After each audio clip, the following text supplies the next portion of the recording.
Bienvenue à tous, ravi de vous retrouver pour ce nouveau numéro de Paris-Saclay TV. Il y a encore quelques mois, ce bâtiment n'existait pas. Aujourd'hui, Centrale Supélec accueille des milliers d'étudiants. Votre territoire se transforme, se métamorphose vite, très vite, mais vous êtes consultés. Aujourd'hui, on s'intéresse au projet de Corbeville. Cette transformation, elle s'inscrit dans le plan climat-air-énergie territorial. Comment mettre en place cette transition énergétique? Un workshop concours s'est tenu ici même à Centrale Supélec sur cette question. À suivre aussi un projet entrepreneurial solidaire. Nous avons rencontré la cofondatrice de l'application Too Good To Go, une application qui va ravir vos papilles mais aussi votre porte-monnaie. Et enfin, vous avez dû les remarquer, ces food trucks qui sillonnent le campus urbain de Paris-Saclay. L'opération vient tout juste d'être lancée. On fait le point dans un instant. C'est un fait, votre territoire est en constante évolution, il se métamorphose au fil des jours, au fil des chantiers et vous êtes conviés à des réunions de concertation préalables. Aujourd'hui, on s'intéresse donc au projet de Corbeville. Il doit permettre de faire un trait d'union entre la vallée et le plateau. Il y a des questions, des attentes. Écoutez les explications d'Annemie Depuit, elle est architecte urbaniste.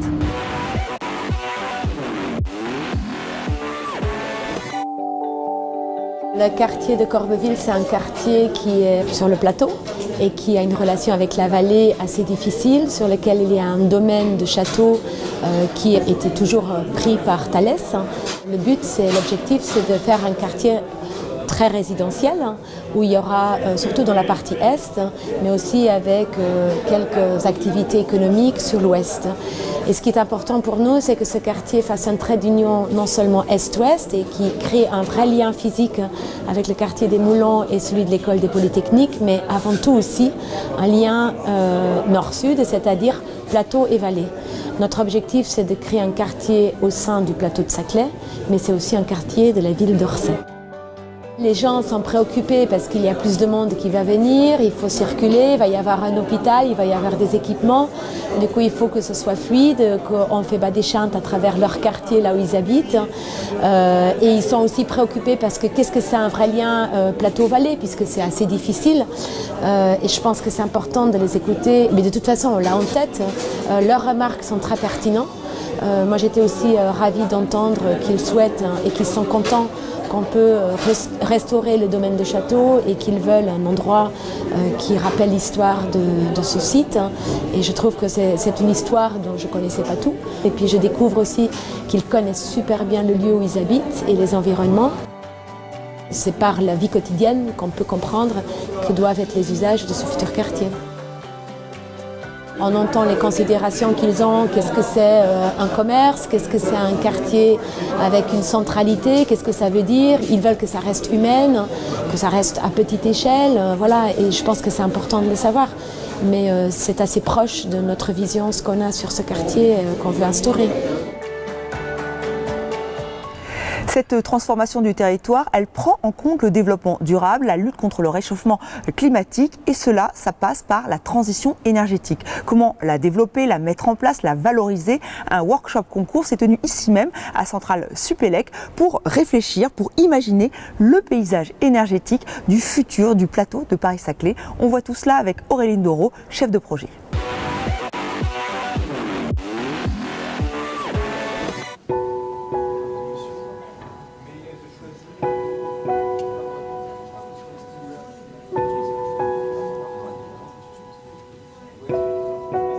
C'est un workshop concours qui s'intitule « Imaginer le paysage énergétique du futur du plateau de Saclay » dans les locaux de Centrale Supélec. C'est un workshop qui est pluridisciplinaire et qui rassemble du coup une diversité d'étudiants qui viennent de plus d'une dizaine d'écoles, donc parisiennes, mais bien au-delà aussi. L'idée de ce workshop concours, c'est de mobiliser sur une question de valorisation de la transition énergétique les savoir-faire et compétences pour rendre cette transition énergétique effective et désirable. L'idée, c'est de lier des savoir-faire paysagistes, de design, d'architecture, mais aussi d'ingénierie, et puis aussi d'autres formations type agronomie ou urbanistique qui sont aussi représentées. Ces étudiants viennent des différentes écoles que sont notamment l'école d'architecture de Versailles, l'école de paysage, l'école centrale Supélec qui nous accueille aujourd'hui, et puis différentes écoles de design et d'art qui sont présentes sur Paris. Donc, l'initiative de ce workshop a été permise par la rencontre entre les directeurs du Land Art Generator Initiative, qui est un concours d'architecture bisannuel, et la chaire Paysage et Énergie de l'école de paysage de Versailles, de la diagonale Paris-Saclay, qui lie art et sciences sur le campus universitaire où nous sommes, le Design Center, et puis évidemment Centrale Supélec. L'idée à l'issue de ce workshop, c'est que les groupes d'étudiants puissent produire des représentations de cette transition énergétique dans un contexte territorial qui est celui du plateau de Saclay. Ce sont des propositions qui doivent être aussi ambitieuses, puisqu'elles doivent aussi être révélatrices de cette transition. C'est une réussite de pouvoir faire se rencontrer également les enseignants et les institutions à travers ce workshop, qui font qu'il puisse y avoir de nouvelles collaborations qui puissent se créer. Les rendus des étudiants sont probablement source d'inspiration pour l'élaboration du PCAET, du plan climat air énergie territorial, en cours d'élaboration actuellement avec la communauté d'agglomération Paris-Saclay.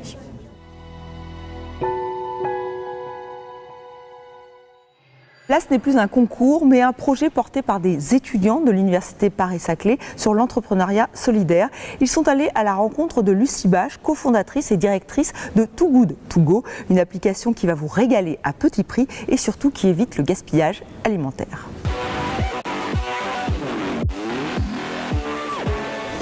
Bonjour, nous sommes les étudiants de l'Université Paris-Saclay. Donc voici Marion, Simon, Guillaume, Mounia et moi-même Fatma. Dans le cadre de nos études, nous avons décidé de nous intéresser à l'entrepreneuriat social et solidaire et d'en expliquer les mécanismes. C'est pourquoi nous allons interviewer Lucie Bache, la CEO France de l'application Too Good To Go.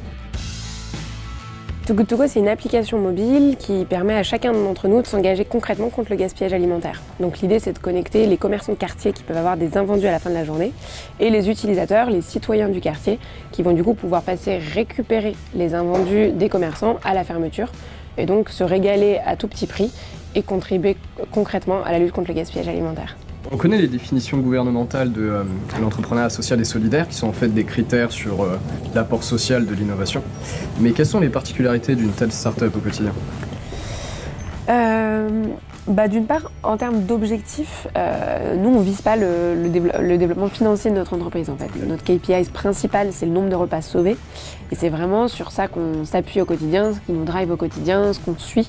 Et pour moi, en fait, ça a une vision tout à fait différente de regarder le nombre de repas sauvés ou le chiffre d'affaires annuel de l'entreprise. Juste viser je fais plus d'argent, on voit plus trop l'intérêt.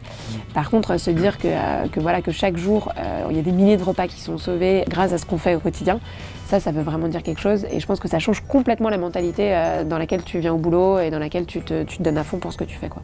Et comment vois-tu l'avenir de l'ESS et de l'économie collaborative ? Assez énorme.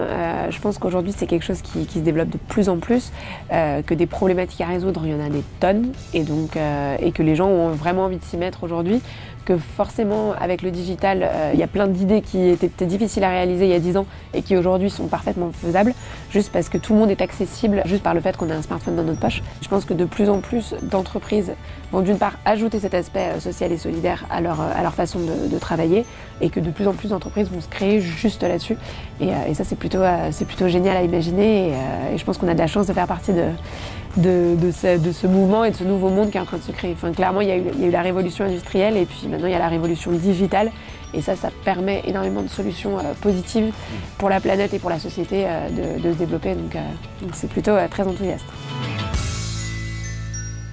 Pour se nourrir, il y a donc des applications, il y a aussi de nouveaux lieux. Nous sommes au musée, c'est le nouveau bar-cafétéria de Centrale Supélec, il vient d'être inauguré.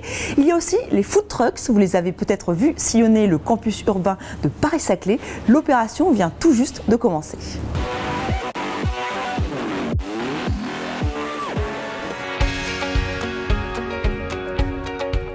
Pour pallier au manque de commerce et de restauration sur le campus urbain, on a décidé de mettre en place une flotte de food trucks sur l'ensemble du campus en partenariat avec les communes et la communauté d'agglomération.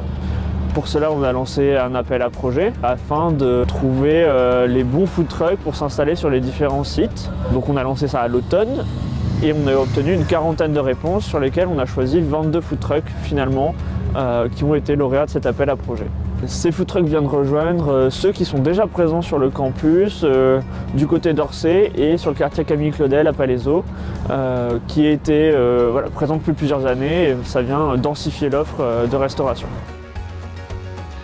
Parmi ces ventes de food trucks, on a une offre diversifiée de restauration qui couvre finalement à la fois des prix différents pour les étudiants, pour les salariés, pour les chercheurs, mais aussi des produits différents, des catégories différentes avec à la fois des classiques de la pizzeria, du burger, mais aussi des produits végétariens, des repas diversifiés. On retrouve sur le campus plusieurs emplacements. Ici, on est sur l'un des emplacements, le Carré des Sciences sur Gif-sur-Yvette, un autre emplacement sur Orsay et 2 emplacements sur Palaiseau. L'idée étant d'offrir une offre commerciale et de restauration aux étudiants et aux salariés aux différents moments de la journée, puisqu'il y aura des food trucks présents le matin aux horaires du petit déjeuner pour les gens qui souhaitent prendre un café en descendant du bus par exemple. Le midi pour la restauration, on va dire plus classique sur la pause déjeuner, et le soir ici principalement à côté des résidences étudiantes pour satisfaire les besoins de cette population. L'opération vient d'être lancée, donc les food trucks sont opérationnels depuis février 2018 pour une période de 6 mois en phase test et ont vocation à être prolongés si ça fonctionne et si ça rencontre son public.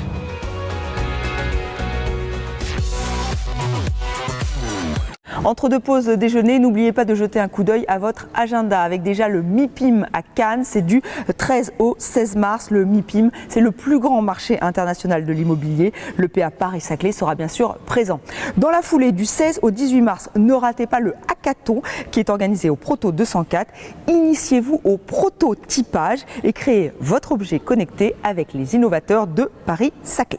L'innovation encore avec la seconde édition de Thesis Day at System X. Ce sera le 21 mars à partir de 13h30 à Nano Innov, c'est à Palaiseau. Alors je vous en rappelle le principe, les doctorants de l'IRT System X et de l'ITE VDCOM vous invitent à découvrir ou à redécouvrir leurs travaux de thèse.